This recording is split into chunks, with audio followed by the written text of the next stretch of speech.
there just had to be more. There just had to be a bigger way, a better way to do things. I just remember it all kind of built up. I was running through the streets and I was like stamped my foot on the ground. I actually like verbally shouted this, in the middle of the street. And like, I'm sure there was people around. I can't even remember now. It was like one of those adrenaline moments, but just thumped my foot, shouted out, there just has to be more. There has to be another way.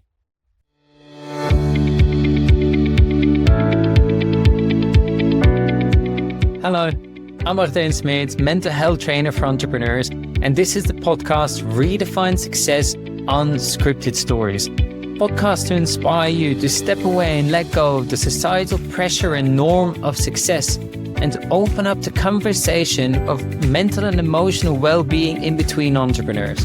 Let's dive into it.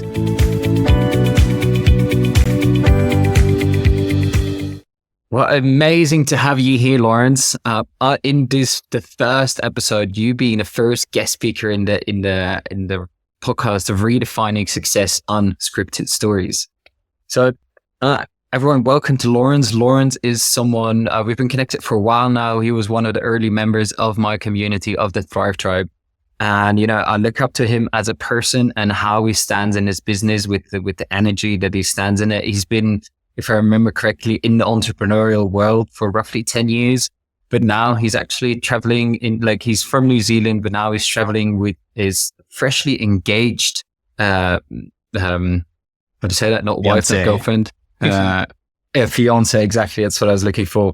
He did that in Cappadocia in Turkey under the hot air balloons. And now he's sitting in a beautiful lake, as you can see in Finland, at the family places of his girlfriend. And for me, that definitely sounds like a successful life. So when I was thinking about, when I came up with this podcast, that Laurence was definitely someone that came up that I thought this must be an interesting story. So I'm very much looking forward to diving into it with you and actually getting to know your background story a little bit, Laurence.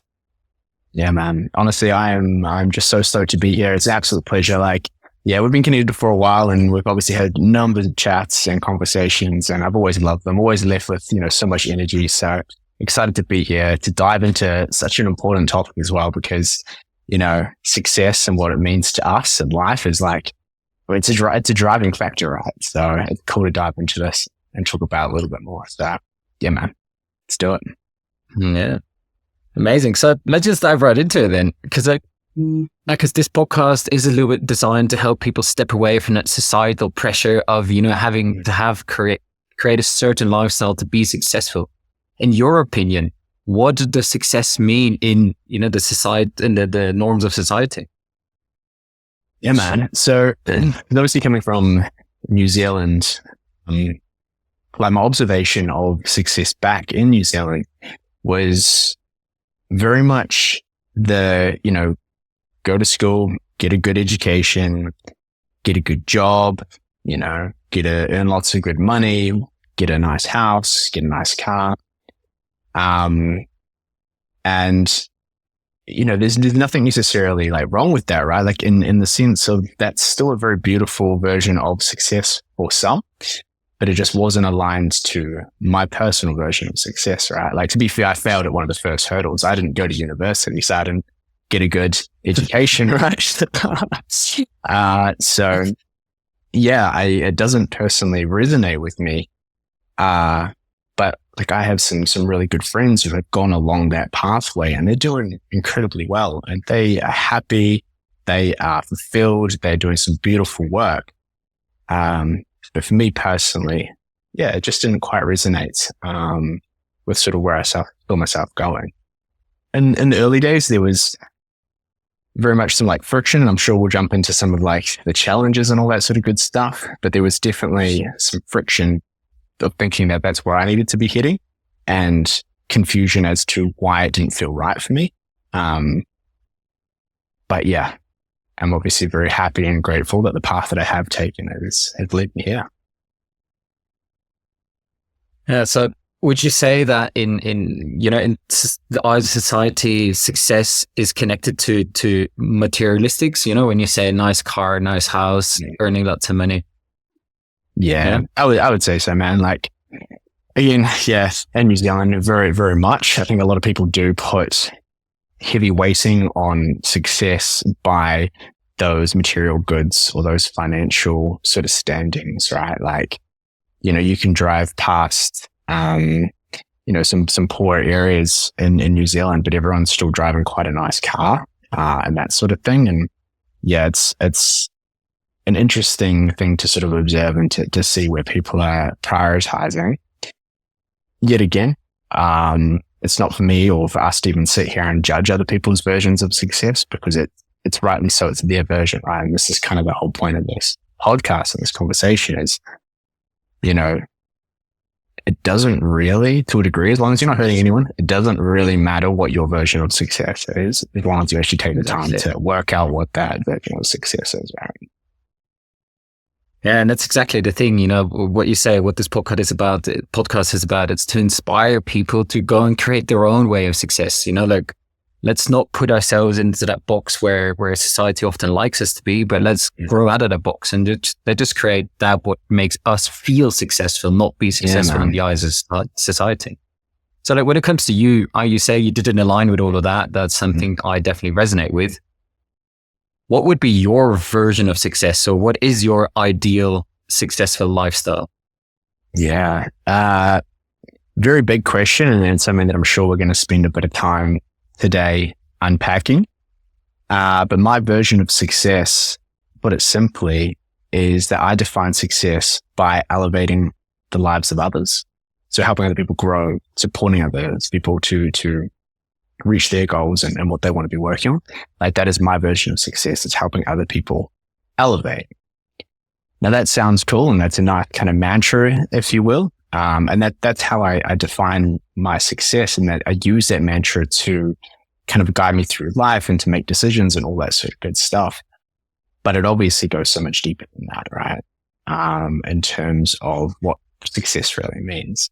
So if we think about, keep that mantra in mind, that it's wanting to elevate the lives of others, I then start to think about success as kind of two other factors, or two key factors. The first being to define sort of where we're going and what we're doing. So our vision, or like the vision of our destination. So our dreams, our goals, what we're working towards and what we're wanting to achieve. So that's kind of the first, part of that equation. The second part of that equation is the journey, like how we're actually going to get there, because we don't want to take oversight on that journey, because we still want to be moving towards that version of success, that destination, in a successful way, right? Because there's many different ways that we could get to an end goal, but we want to make sure that we're moving through the journey, which is life, in a successful manner. So yeah, I guess I have this mantra, then I have my kind of dream, and then I have how I move through life to reach that dream, right? So to not be rambling too much here for you, is like the dream and what I'm working towards, like that part of success for me, the ultimate goal, the ultimate dream at this point. Remember, goalposts shift and things move as we evolve through life.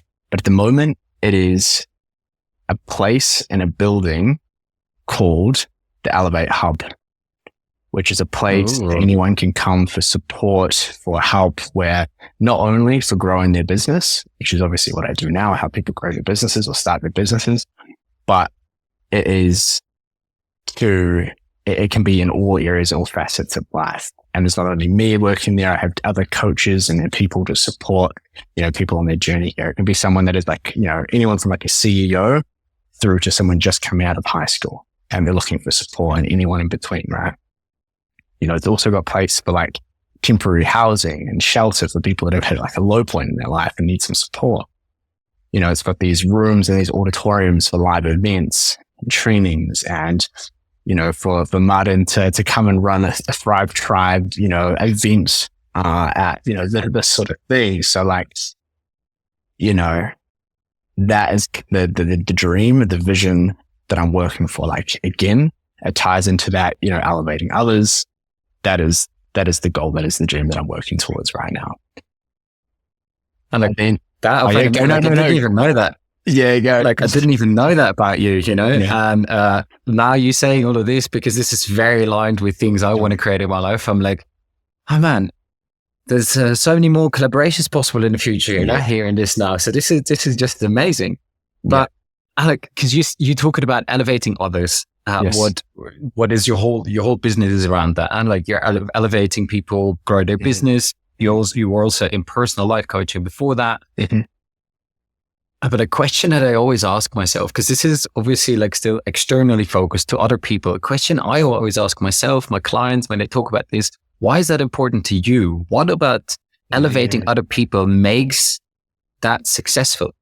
Yeah, man. And very important question. And I'm glad we're going there, because it kind of stems to that understanding of like, how do you even get to a definition of success for yourself? Right. And to be fair, that comes to actually that second part of the equation that I talked about of like, how do you know you're actually moving in the right direction? How do you know you're taking the right path on that journey? And to me, it stems all the way back to looking into yourself and understanding your values. So understanding yourself at your deepest level, what is most important to you, at your truest, deepest level. So for me, that's how I understood that elevating others was a true calling for me, and how I can start to define my success as I move through life. So it really is, or really was, about taking the time to actually sit down, understand my values, so that I could then craft them into sort of how I see it as, I'm a very visual person. So I craft these values into like a bit of an internal compass. I use that compass to guide me on this journey through these different pathways to ultimately move towards that dream, right, of the Elevate Hub. One thing I would like to say though is that obviously that kind of dream is like that end state, but there's like different kind of levels or milestones that have been along the way, right? Yeah. And once I was clear on my values, was clear on how that was sort of fueling my decisions in life, I could then start to build these different goals or different milestones to start hitting along the way. So obviously, the Elevate Hub was kind of that end goal or the current end goal, because, things may change. And, some of the other ones, like one of the first ones when I kind of started going through this process was starting my business. The second one was, traveling the world as a digital nomad. The third one, and the next one, is to have a building, which would be called the Elevate Studio, which is a program that I used to run online, and now I'm going to have it in person where people can come and connect. So that's the next stage, and it starts to obviously climb up and work toward that vision, that dream. And yet again, it's those values, it's that internal compass that's kind of leading that pathway to know, so that I know that I'm heading in the right direction, right? And that it's all sort of aligning to that vision of success. But I think that's a very, very important point that you make there of, because what I see with my own clients as well, and people that I talk to, when they think about a certain dream, they kind of want it tomorrow. And, they very often they see like, they don't feel achieved until they have that dream. And it's about being able to break that down into these multiple checkpoints, because you also brought some other words in of that has a lot of meaning, also a sense of purpose that comes into that as well. And like what I kind of hearing out of your story is that for you, a successful life means a life with meaning and in service of. That's kind of a feeling that I'm getting here. Is that something you'd agree with? Absolutely. Yeah, I definitely agree with that. Yeah. And I think, again, that comes back to those like the values, right? Where, service is one of my values, right? So yet again, a very perfect example to show that's, and it's even cool to be able to reflect with you here live now, to be like, if that's kind of how you see me and kind of the vibe of the work that I'm doing, that's really cool to know. And it's really, for me, it's a really proud moment to, for someone who I respect and admire to be saying that back and reflecting that back to me, to say, well, that's actually how I see you. So like, yeah, man, that's damn cool. I appreciate that. Yeah. But truth has to be said, right? And like, I do a lot of value work myself, and the values, that internal compass, it's so important. And like for the people listening or watching, I think that the important here the important thing to take away is that these values can be used as an internal compass to create that sense of meaning. And and then your vision, like Laurence is saying, is always going to be moving and shifting slightly, and it might even change completely. But before Laurence will get to the Elevate Hub, but his values are at the core of that, and his core values are guiding every decision he makes in that journey. And I think that is a really, really important takeaway. Like, because I'm also, because you're saying in New Zealand, you were kind of raised, or raised to in this mindset of we need to have a beautiful car and go to university and a big house and so on and so on. But what for you in your life were some like pivotal moments that really made you shift from that idea of success and made you realize this is not what I want. I want to move more in the direction that we just discussed? Yeah, absolutely. I think just sort of looking back and casting back over the years, I think one of the very first sort of pivotal moments for me was back when I was working in one of the sort of major banks in New Zealand. And I've been working there for, I don't know, maybe 4 years at that time. And just kind of at first feeling just a bit off. And this was before I had done sort of any personal development work, any sort of work to even understand values or anything like that, right? Just having this feeling of like, there just has to be something more, right? This can't be the way that I'm going to spend the rest of my life. Just, working this 9-to-5 job. And to be fair, it wasn't even 9 to 5. I was working evening shifts, but to keep it easy, 9 to 5. And just this frustration, I remember sharing it with some of my other colleagues who were other leaders within the bank. And for additional context, these were people that were maybe, majority of them were maybe about 10 years older than me. I was quite a young leader at the time. And I shared this with them and just we're having a few beers after work. And I remember them kind of like almost laughing at me without laughing at me, being like, what do you mean? Like, this is your path. This is what's going to be happening now. And then, had this sort of discussion. And then I remember I continued having some of the conversations with this, one of the guys that I worked with, and everyone else was kind of just sort of brushed off, but, had a bit more of a conversation with this guy. And he actually ended up introducing me to some of like a couple of mentors that he'd been working with, and they were starting to build a business and all this sort of stuff. And that was kind of the first time that I was like, okay, there actually is something outside of just working 9 to 5. Like, okay, maybe there is a different way to be able to, at that time, because obviously I still believed that earning money, getting good money was success. So that's what I was looking for. I was like, okay, there's an opportunity here. Like, let's see where this goes. And that was the first kind of pivotal moment of like, all right, there's more to explore here. Now, fast forward a few years and, working with those mentors and that sort of stuff, that didn't quite work out, but it did unlock like this whole personal development pathway of actually understanding that there was more to learn and more to grow. And that's when I started to come across this whole concept and idea of understanding your values and how you can truly leverage that and start to use them practically in your life. And through that knowledge, kind of made a few sort of decisions around moving to like a different company, thinking that was going to help, with some of the value alignment. And hey, it did. There was, a little bit more joy and happiness. And I really did enjoy the work that I was doing and the people I was working with. But then kind of came like this real catalyst where, I still remember this very clearly, where when I was still living in Wellington, and it was a nice rainy day in Wellington, as it quite often is. And as I even think back on it now, it's almost like a movie or like a scene in Rocky or something where he's like running down the road and it's like pissing down the rain and, all this sort of stuff.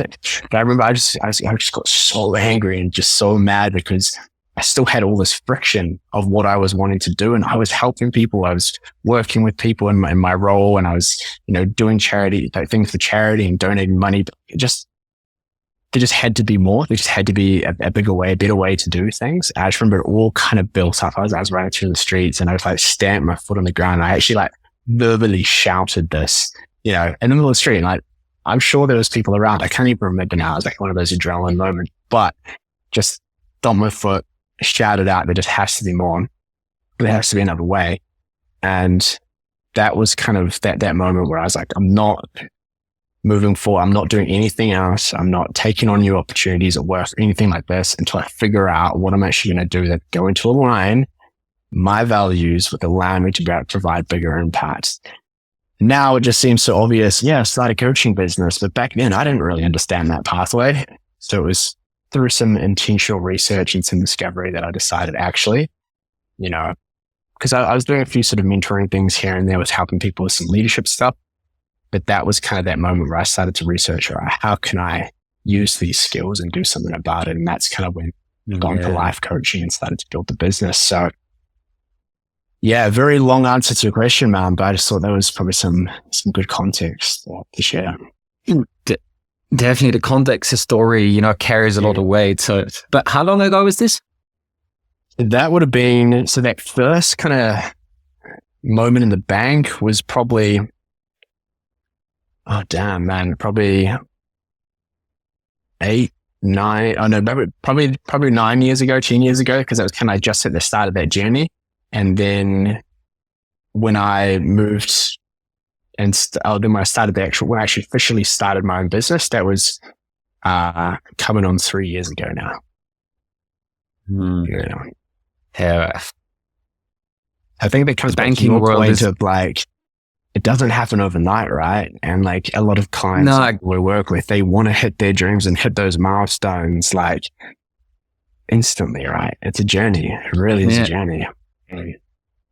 But I think it's super, super inspiring what you say, that part of first off, being in the banking industry, what is, in my opinion, it doesn't have to be the universal truth, is at the top of materialistic success, or that's how I look at the banking world, at least. And then you being in the middle of that and then going through that journey of not being sure of what you want. Like, it's what you say, what took you 7 years from realizing to actually starting your business. Yeah, but in those 7 years, you didn't sit still. You didn't, just let the world turn over. You said it yourself. You were doing intentional research. You were trying to change things. You went to different companies, and I think those are some really, really key takeaways. Like, it's not just going to fall onto you. This is my purpose, or this is what I'm supposed to do. Like, it takes action from us, like intentional action for us to take that step and for it to come to us. Because there's this beautiful quote. Can't remember who said it, but the only constant in the universe is change, and it's up to us. Are we gonna wait for the change to come to us, or are we gonna choose the direction of the change? I love that, man. That's powerful. And exactly, because just like you were saying, you didn't feel right. I'm pretty sure that there might be someone listening here, or many other people in the world, that feel exactly the same, but they're not doing anything about it. They're choosing to be content with the situation. Yeah. And it's okay to be content, but there's more out there, and it's up to you. You have to go and chase it. And I think that's an important thing to take away from this. Yeah, no, I totally agree. And I think it's, I use this term often that, the 9-to-5 loop. And that's not necessarily like stuck in a 9-to-5 job, but the way that I kind of see it, it's just like people get incredibly stuck in just the same old routine and just that cycle and the continuous loop of what's happening. And you get comfortable, and it does require you to step out of that comfort zone to intentionally break through that loop, right? To break and see what's on the other side. It's not easy, and it's not always necessarily going to be beautiful and incredible the first thing that you find on the outside of that loop. Yet again, 7 years on this journey for myself, and some of the first things that I tried and stepped into, it didn't work out. Like that first kind of business opportunity with a couple of mentors, like got to a point where just their value alignment for us wasn't there anymore. So I had to step away. But I'm still so grateful, forever grateful, that I took that opportunity, because I learned about personal development, and just that space and what that truly means and how to progress it. And through that has led to some beautiful and incredible moments to where we are now. to where you are now, sitting in a remote place in the north of Finland with a fresh fiance, with a beautiful lake behind you. You know, I think you made some really big steps. I appreciate that, And man. because you're saying it wasn't the first thing that you tried that worked out and boom, this was it. Along that journey of trying things, you know, going through those 7 years until you're like, okay, I need to start my business and this is what is going to be my purpose. And maybe even let's look at 10 years ago till today. If you would have to pick one, what would be the biggest challenge that you faced along this journey, whether it's physical, emotional, mentally, whatever it may be? Yeah. Just one? Damn, man, there's been many. Because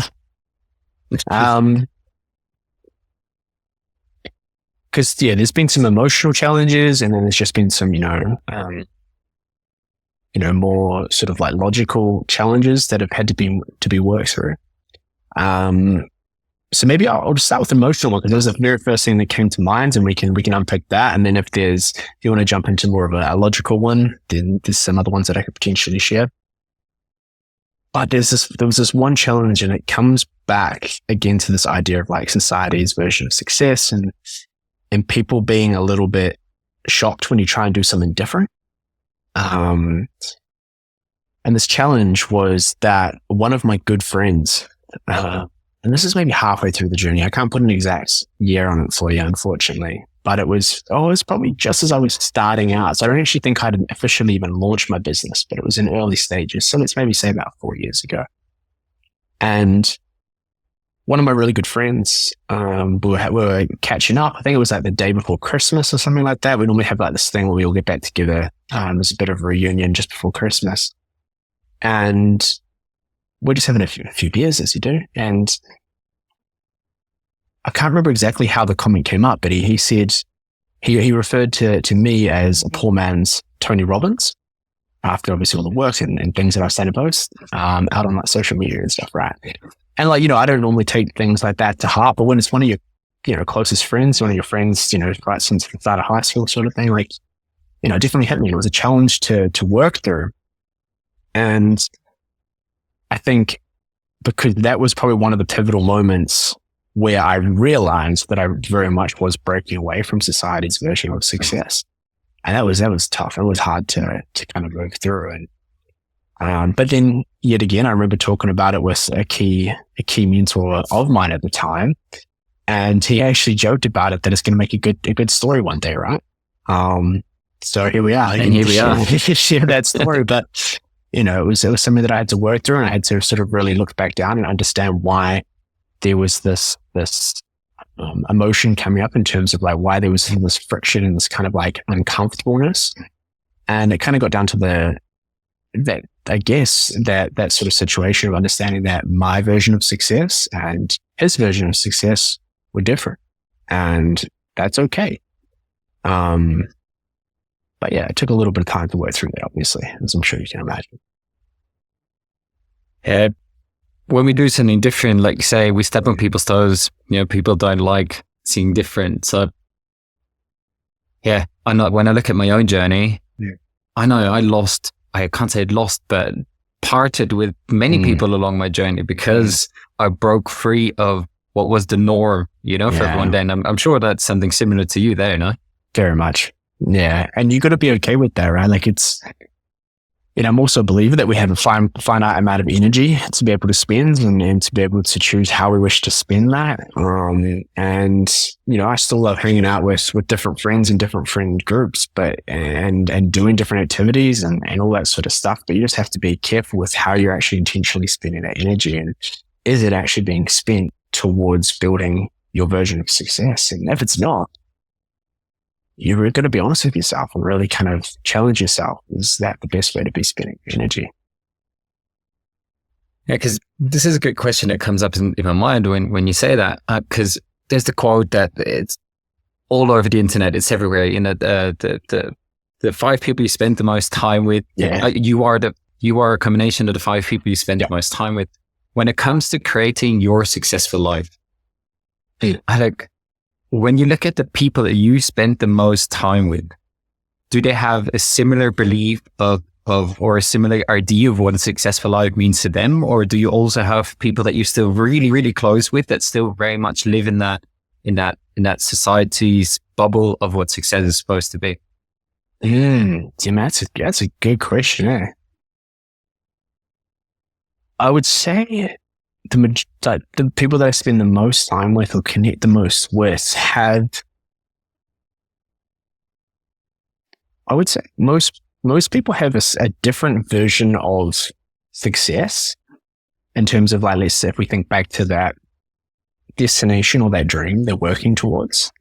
I think my fiance Sunny and potentially yourself, Martin, have the closest kind of dream at the end point that I connect with. But in terms of people that have, and there's people that have different beliefs, but there's people in this group that I connect with that everybody understands their values. Everybody understands why they're heading in the direction they're heading. And I think that's, for me, what's most important, because it's good to hang out with people that are working towards different, or accomplishing different things, or have different beliefs, so that you can have conversations where you can grow yourself and understand different mindsets and different thoughts and all that sort of good stuff. But I always make sure that I'm surrounding myself with people that understand themselves and their values and their direction in life, so that, well, I don't know, I just find that that's a lot more valuable, or a lot more, I don't know, there's just a really solid foundation that actually builds some good relationships off and have some good discussions and to help everyone move forward, right? So yeah, again, just kind of reflecting on in the moment with you there, I think, yeah, for me, it's kind of that value-based understanding, right? Personally, 100% agree. So, because I've been on the road myself for 5 years or so, about 4 or 5 years. Like, I've settled down in here in Austria now. But I think every traveler has to be kind of good in small talk, right? And now I live in a seasonal town, so there's many people that come for seasons and who really like small talk. Yeah, you know. And then there's people that where you say, you know, that know what their ideas of a successful life, that are connected with those values, that are able to dive deeper in a conversation much quicker. Yeah, and that is what I connect to, because I feel you very much so. It doesn't have to be, you know, wanting to build that exact same thing, but the values have to be the same. That means you're kind of moving in a general direction. Yeah, you know, whereas I notice here, and, you know, I don't want to generalize, but there's people that you meet and they're just so stuck in that society, that bubble that society creates for them, that I just really struggle connecting with it. So by me, naturally, the people I have closer to me, they're very different. They're not all in the online space. They're, you know, but that mindset is it goes in the right direction of, I'm creating this for me, not for the world or for, and that is a big part that I like about it. So no, 100% agree, man. Love that. Yeah, absolutely. Yeah, because, and like, I'm reflecting on this conversation a little bit, of course, as well during the conversation, and because I talk about values a lot, and like I was on Bansko Nomad Fest the other week. And there was this girl that really didn't know where to go with, you know, she wanted a career change, but she didn't know how, what, where, this and that. And I sent her a value exercise of like, hey, you know, do this and like, look at these words and actually really understand these words, what they mean to you, and so on and so on and so on. And then she sent back to me, I did the exercise, but what do I do with this now? Yeah. And, you know, so she had no idea, and I had to explain it 5-6 times. And I'm not sure if because, you know, connect it in very different parts. Yeah. But sometimes I think I'm not going to talk about values too much, but then you sitting here across me now, and what you're saying is values. So, you know, in this episode, I'm just going to love that of values, because I'm sure that when you were talking about part of being in your job and thinking to yourself, there has to be more than this. Yeah. There must be people that are listening, whatever time, if it's in a year from when it's being recorded or now, that feel that same way. Yeah. So, and getting clear on those values is such a powerful way to help you at least find a direction. It's not going to, give you that aha moment. This is what I have to do, and I'm going to find my purpose, like we talked about before. But it's going to give you a certain direction. So maybe like what is one, or how do you discover your values? Yeah, beautiful question. And I think maybe even if you wouldn't mind, I could share a couple of ways that you can actually use your values in life. Because I found the same thing, man. It's like back when I was specifically doing like life coaching, is like I would share this idea and this concept of values and how to discover your values. But then it's the next part of the puzzle of, well, how do I actually use my values practically? Like, how do I take this knowledge and actually apply it to my life, right? So for me, like discovering your values, like it's a bit of a process, but at the same time, it's not like it's not like a huge, deep internal bit of work that you have to spend like hours and days and go on retreats and all this sort of like, yes, there is that way of doing it, and it can be very beautiful and spiritual and that amazing. But you could also sit down with a cup of coffee and spend 15 minutes to half an hour to plant yourself a seed of actually just understanding what your values are, and then giving yourself a couple of ways to actually use that. Just like you, I have an exercise that I send people, and it's like a workbook they can go through, which will help them, again, identify their values, but then it takes them through 3 exercises to actually learn how to practically use those values in life, right? So in I guess, in a quick version or summary of actually identifying your values, what I normally get people to do is reflect on three kind of moments in their life, or multiple moments, but 3 things of when they felt their most happiest, when they felt their most fulfilled, and when they felt most pride. And really kind of reflect on those moments, thinking about who was there, what was happening, what were the emotions, how did they feel, what was their like reactions to the moments, was there smiles, were they physically moving, like all this sort of stuff, to really understand and feel these moments and write down what was happening. And then what I got them to do is highlight through these different statements anything that's repeating. So repeating emotions, repeating words, anything like this. And then once they have this kind of self-discovery work, I then give them a list of values, right? In the traditional sense that we know what values are, of being specific words.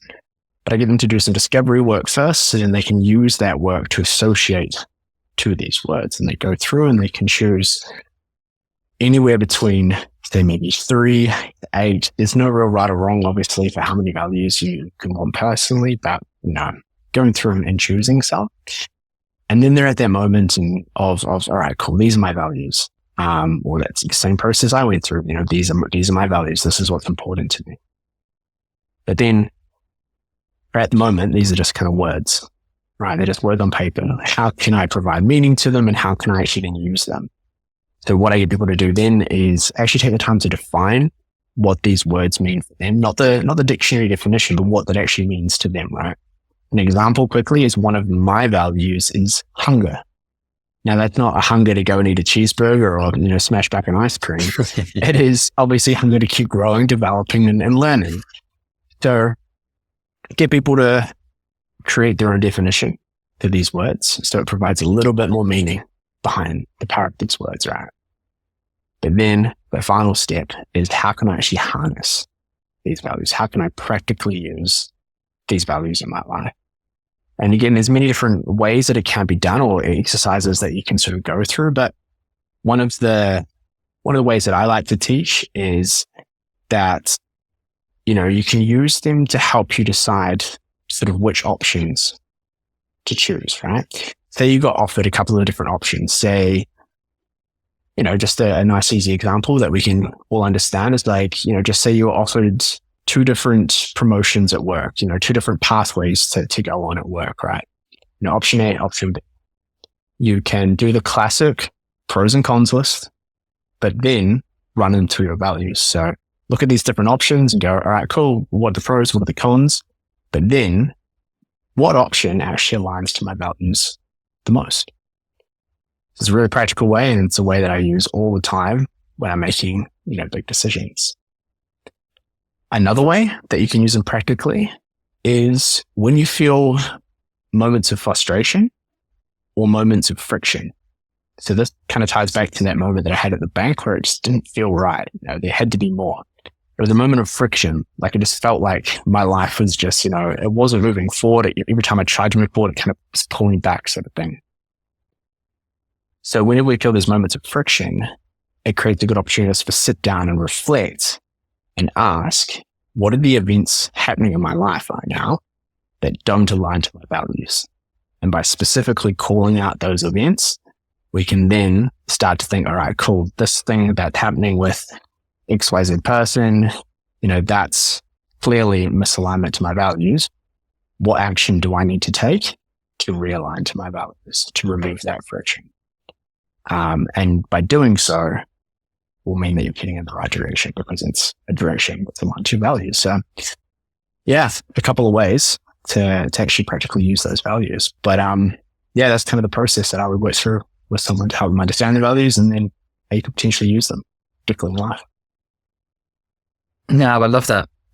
And like, the important thing here again is you sit down to go and explore them. They don't just fall on into your lap. Nah. You actually take the time to go and do the exercise.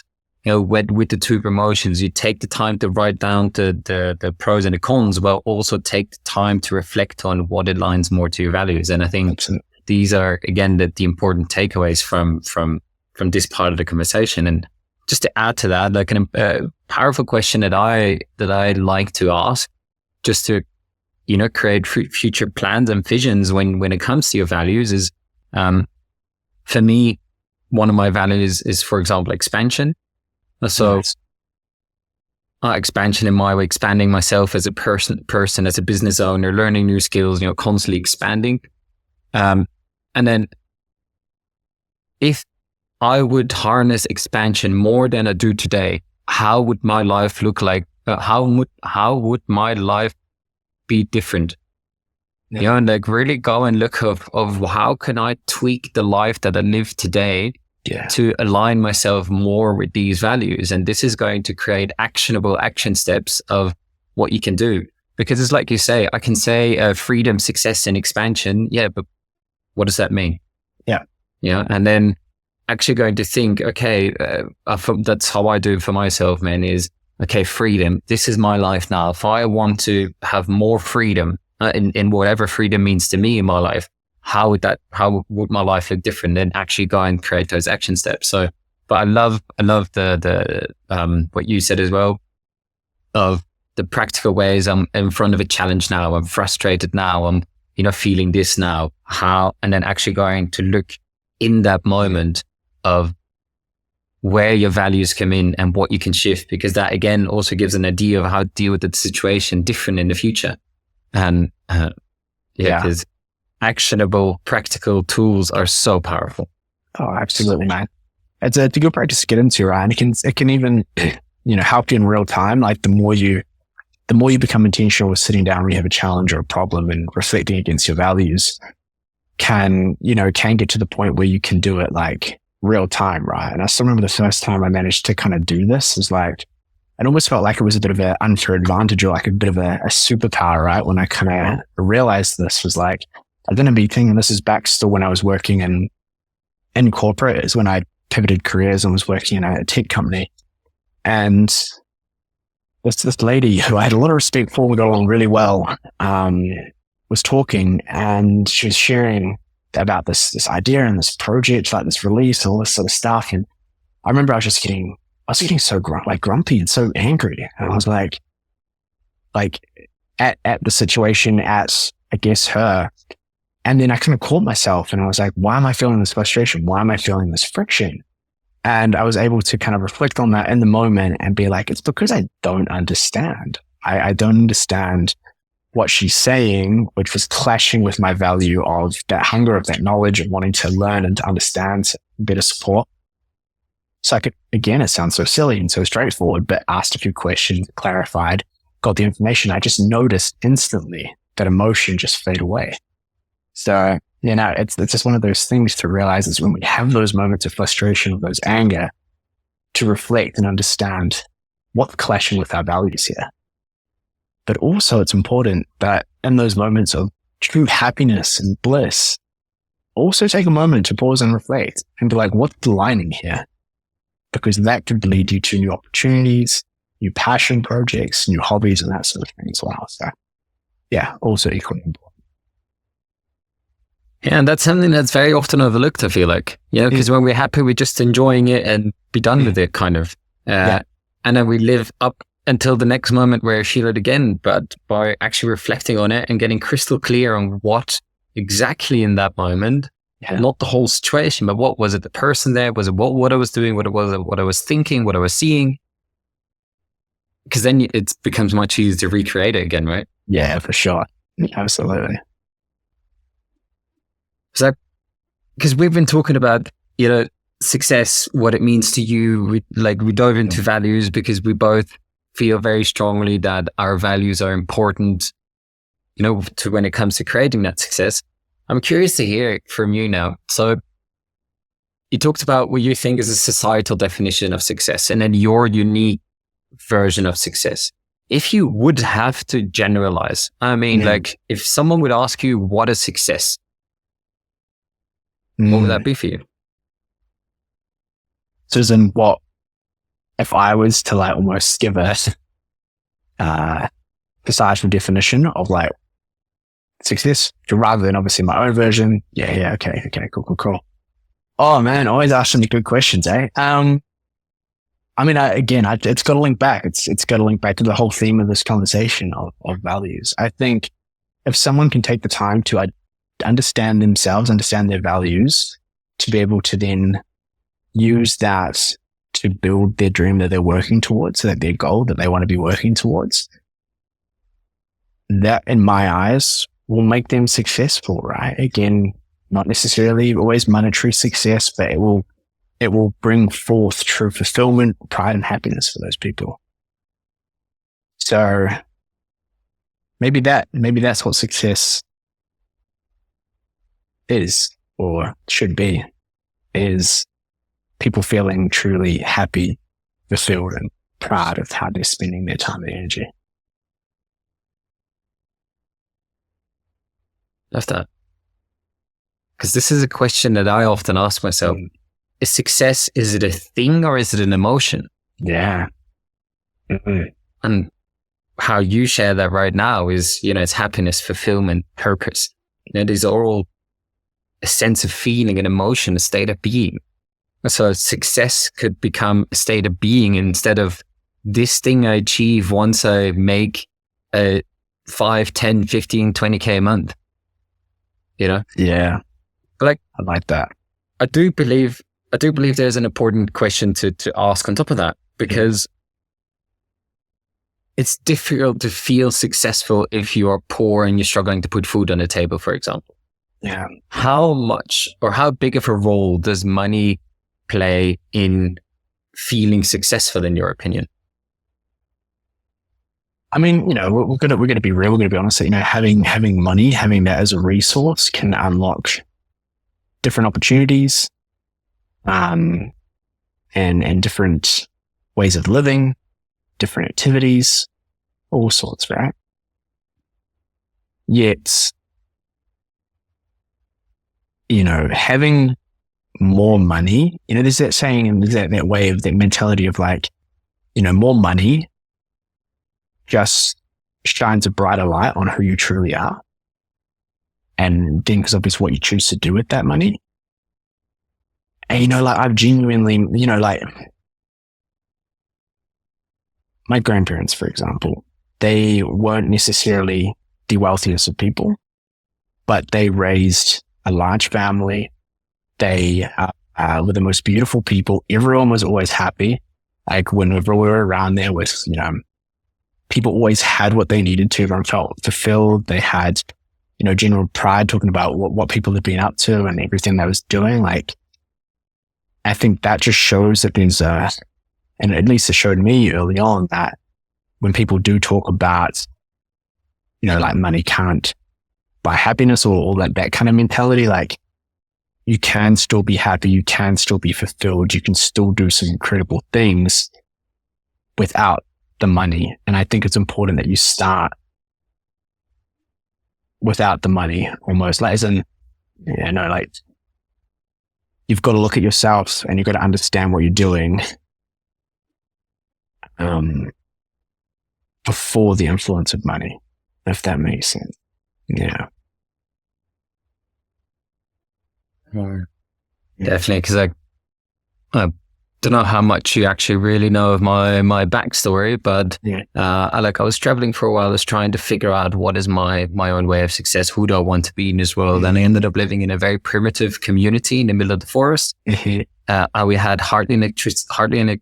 no electricity, hardly any phone reception there. Yeah. We had to pump the water up by hand. We were living off the land there.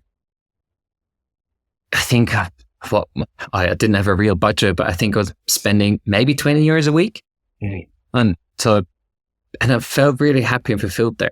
Yeah. So I get what you mean, of realizing that money is not necessary for it. Yeah. But then I really like the quote that what you said of it helps us, it shines a brighter light on who we truly are. Because there I also realized, here I'm hiding in a forest. Yeah. And although it's really nice here, I feel like I'm meant for more. That purpose started to come in, of the change maker, the entrepreneur inside of me started to wake up and I want to do something for the world. And when I then look, because you were talking about the Elevate Hub, well, I've talked about it in the past. I'd love to build community centers around the world with a very similar idea to what you have. And, would love to build something here in Austria, but here in Austria, for example, where I live in Tyrol in the mountains, what is, everyone wants to live here because it's super green, it's beautiful, and God knows what is ridiculously expensive. Yeah. So if I want to create that dream, I will need some money. You as a digital nomad, if you want to travel around, you will need money. Because that term financial freedom is everywhere at the moment, right? Being financially free. But again, just like we said when it comes to the values, when it comes to success, we have to ask ourselves, what does that mean to you? Yeah. Because I know people that in the community I was living, they are truly happy that they don't want more out of life. For them, being financially free, if they earn 1,000 euros a month, they are living the dream. Yeah. For someone like you who, wants to be able to jump on a plane whenever you want, 1,000 euros is not going to be enough. For someone who truly feels fulfilled and happy driving around in Lamborghinis and Bugattis and, they need, so it's really asking that question of what does it mean to you? And I think that's always the powerful question of, whatever the world is saying, what does it mean to you? Well, that's it, mate. And I think, because that term is thrown around so much at the moment, like financial freedom. And really, I think that, and this is only a thought that I'm having right now, is I think that's going to come from a place of a lot of people have the value of freedom. People want this feeling of freedom, this choice, this ownership, and somewhere or another, I feel, and this is a big generalization, but I feel like that's tucked into a lot of people's values, right? And I think because we live in this time and place where society's definition of success is tied to that monetary, to that material goods, I think a lot of people are now associating that feeling of freedom with society's expectation. And this is kind of where this term is coming from and why it's kind of all over the place, right? And I think, when we do hear this term, it's just as important, like you say, to actually sit down and define it, just as we would define success for ourselves, is what is financial success? What does that actually mean, look like for us? Because like you also said, it's going to be different for everybody. And that's okay. But yeah, it's just one of those things we've got to sit down and actually work out for ourselves before we start taking action. Yeah. That's something I had to learn the hard way. Sit down and think and get intentional before you start taking action. Because my natural way of doing things is, oh, there's an idea. I'm just going to start doing things, doing. Yeah. And then maybe I'll get somewhere.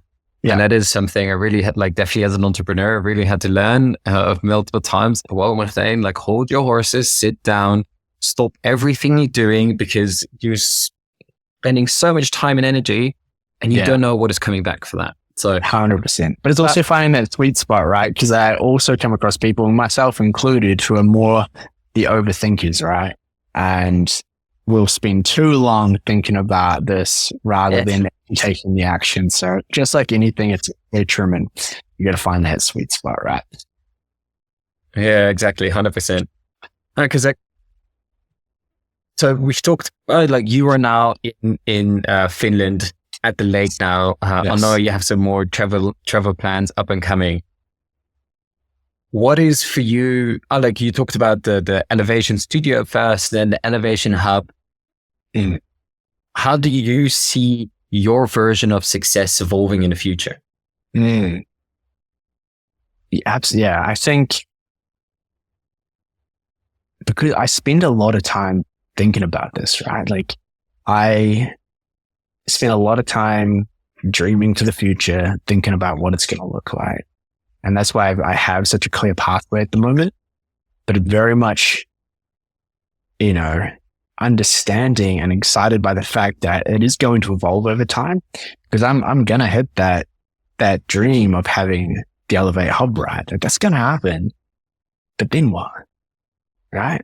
And that's how these different milestones have always increased, because I wanted to have my own business and I started working towards that. But then it got to this point, and it normally happens every year when I do like a big kind of reflection on the year that's been and plan for the year ahead. And there's one question that I work through on my Trello board, which is what I have to track my personal growth and progress. And I have this one question is always, all right, and what's next? So there's always a question I ask myself in that reflection time is, what's next? So I'll be working towards growing this business. And then it was, well, what's next? And then it was, all right, I want to have the Elevate Studio.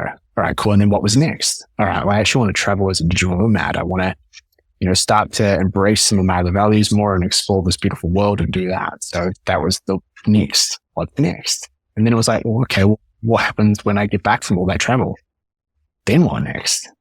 And then that's where this current, spot of the first in-person studio and then the hub. But of course, there's going to become a time where I've built further on the pathway that I'm like, well, what's next? And that's, to me, super exciting, right? That there's always a what's next. Because I'm the same. I'm constantly, I love dreaming, daydreaming, and just, oh, this and this and this is possible. And you say you find it exciting. I find it exhilarating. I love it. I can spend a whole day just dreaming about whatever. Yeah. But then for different people, like my girlfriend, for example, has more difficulties with it. When we do this, for her, or for many people in the world, also people that I meet, it becomes like, okay, now I need to go and do this now. And they feel pressure, and some people might even feel unfulfilled and unhappy until they're there. But they're constantly working towards the next thing, because there's always that what's next. Yeah. So by prolonging that, they're never achieving that feeling of happiness and fulfillment. So how do you help yourself to celebrate every checkpoint and to I'm so glad you're happiness and fulfilled? Yeah. It's so important, man. Like, I think because it's really important for you and I that share this excitement to actually pause and reflect that not everyone operates this way. And especially us both being coaches, to understand that we may need to help clients and other people through that journey. And, for me, because I love, methods, I love systems, I love structure, and that's the very organized part of my brain. I have broken it down into a structure, right? Into a bit of a method that I personally follow and that I teach people, right? And they're meant to be the method that I teach people is the 4-7-1 method, which is over a course of a month, they choose kind of 4 actions or things they want to be like goals they want to be working on. And then they choose each week, they'll choose 7 actions that they can be taking. And then each day they choose one power promise. And that's where the 4-7-1 comes from. But to give some more context to that, just say you've got this big dream, this big goal that you're working towards, your version of success. What you then want to do is each month you sit down and like, all right, cool. How am I going to start to work towards this big dream, right? That's where you set yourself those 4 goals. Why 4? Because there's 4 weeks in a month. So logically, this is literally the only reason behind it. 4 weeks, set yourself 4 goals, right? It just logically makes sense. And then you work through those, but then every week, that of your week, you sit down and you're like, all right, cool. I know what my goals are for this month. What are the actions that I need to take? So you choose 7 actions that you want to take that week. Again, why 7? Because there's 7 days in a week. So 1 action a week, 1 action a day. And then obviously breaking that down further is each day, just asking yourself, no matter what happens today, no matter how busy, how crazy, whatever happens, what is my one power promise? What is the one action that I'm going to take today, regardless of what happens, that I will take, follow through, get it done. So when that one, you see yourself accomplish, you feel good about that, you celebrate that, and then you see yourself celebrating the rest of the victories over the 7 days for the week, the 4 goals for the month, leading out. So obviously that big goal, that big vision that you're working towards. So that's one of the ways that I like to break it down and just allow yourself to see that you're actually moving towards that goal just by taking those small, consistent bits of action. Yeah. I really love that, man. The simplicity of it. I think that's so important because there's so many tools and resources out there, but very often what I feel like they come across complicated, and here's 4-7-1. One thing every day. That's it. Exactly. That's how I love that. And so we've just talked about, so people might be struggling because they have this next goal and they struggle feeling that sense of excitement, fulfillment. There's people that might be in a job and feel like there has to be more. There are people that might, whatever their challenge might be in this moment, if they're listening to this, they are trying or working towards creating their own way of success. What is one piece of advice that you would give to someone that you wish you had sooner in your journey? Absolutely. The one bit of advice would be to grab your favorite hot drink, cup of coffee, tea, whatever it might be. Find a quiet place, sit down, and identify your values. Easy. I love that you take that out of everything, the million things you could take. Yeah. And I think that's where everything stemmed from, right? Like in terms of the direction, building out different processes and methods for how I move through life. And I think if I even think about my personal journey, right? If I could go back in time and give that same advice to myself earlier on, just to think about how differently things would have shifted in terms of like how quickly or more quickly I would have moved through things. So I think absolutely, like it's a just small bit of advice, but truly there's just so much power in actually taking the time to understand your values and then learning how to kind of. Yes. Yeah. Because you said that, take a moment, coffee to write down, to explore your values. But then, like we talked about after, also put them into action, of course. Mm. But I think that is a really beautiful note. If you happen to have missed it in the middle of the podcast, Laurence explains a very, very clear, structured way to help you explore your values. And, Laurence, feel free to take a moment to market yourself if you want to, because I'm sure if people want some extra support, they can reach out to you. So absolutely. The floor is yours. Thank you, man. So you can find me on Instagram at coach_LBA, or my website, which is www.lba.org.nz. But yeah, obviously my love is supporting and helping people to either start their business or to grow or elevate their business. So absolutely, If you're looking to, get that idea off the ground, or, want some help taking your business to the next level, then do reach out. Not exactly sure when this podcast episode is going live, but in early September, I'm going to be releasing a challenge, a business challenge, which is all about having people take their idea and turn it into a business all within 30 days. So if that sounds like a bit of you, keep an eye out for that. Yeah. And if all of that is not enough, or you don't trust him enough yet to reach out to him on his website, there's lots of really good free resources. And who doesn't like free stuff? So if you were in the juggle, not sure where to go check out that, and the free resources there might be able to give you some direction as well. But outside of that, Laurence, I really, really appreciated this conversation. And for me, it creates much more food for thought of, at some point there has to be bigger collaboration than just a podcast, or at least I hope that might happen. Definitely now that I know that you have the Elevate Hub, what of course is talked about very similar. But those are conversations to still have in the future. Yes. Any final thoughts from you before we close off? Final thoughts from me. It's been a pleasure jumping on this podcast, man, and to be the very first guest as well. What an honor. And I can just see this just going so far and impacting so many. So, credit to you, brother, for taking the time to make this happen as well, to make this a reality, to follow through and take the action. So credit to you, man. It's awesome. I appreciate that, man. I really do. And, now for me, it's being intentional with everything and not just go. So I'm noticed myself, holding myself back for that. But I appreciate you for being here, for being the first guest. I really appreciated this conversation, like I've said before.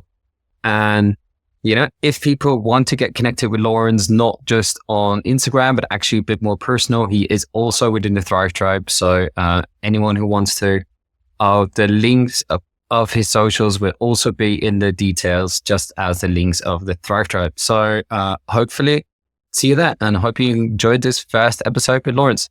Thank you.